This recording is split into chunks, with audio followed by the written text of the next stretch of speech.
আসসালামু আলাইকুম। বেগুনি তৈরির জন্য এখানে আমি একটা ফ্রেশ বেগুন নিয়ে নিয়েছি। বেগুনটা ভালোভাবে ধুয়ে পাতলা, পাতলা করে কেটে নেব। এতে লবণ মাখিয়ে উপর থেকে শুকনো বেসন ছড়িয়ে রেখে দেব। এদিকে ব্যাটার তৈরির জন্য বেসনে আমি দিয়ে দিলাম স্বাদ মতন লবণ, হলুদ গুঁড়ো, লঙ্কার গুঁড়ো,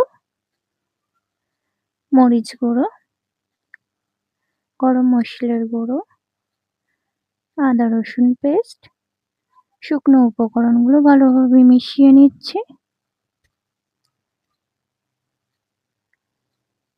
এবার অল্প, অল্প জল দিয়ে একটা ঘন ব্যাটার তৈরি করে নেব।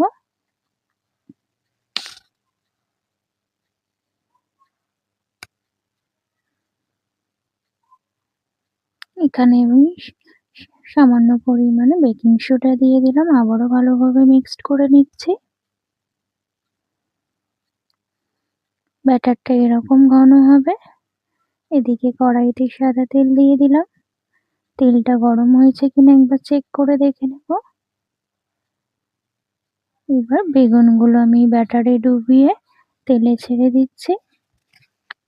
হালকা আঁচে এপিঠ ওপিঠ উল্টিয়ে ভালোভাবে লাল লাল করে ভেজে নেব।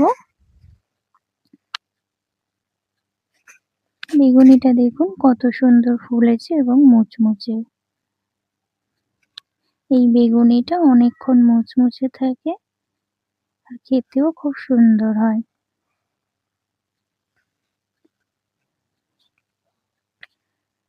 আমার এই রেসিপিটি আপনাদের যদি ভালো লেগে থাকে অবশ্যই চ্যানেলটিকে সাবস্ক্রাইব করে দেবেন। খোদা হাফেজ।